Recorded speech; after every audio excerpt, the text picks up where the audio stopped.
Hello friends, welcome to TrendTech Guide. Today I'll show you how to disable startup programs in Windows 10.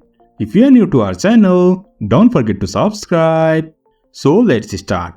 First of all, you can see I am here in my Windows. Now to manage the startup apps, first of all go to Start and over here search for Apps.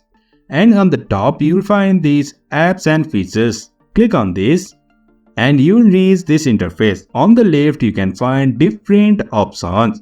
Click on this startup and over here you can find the startup apps.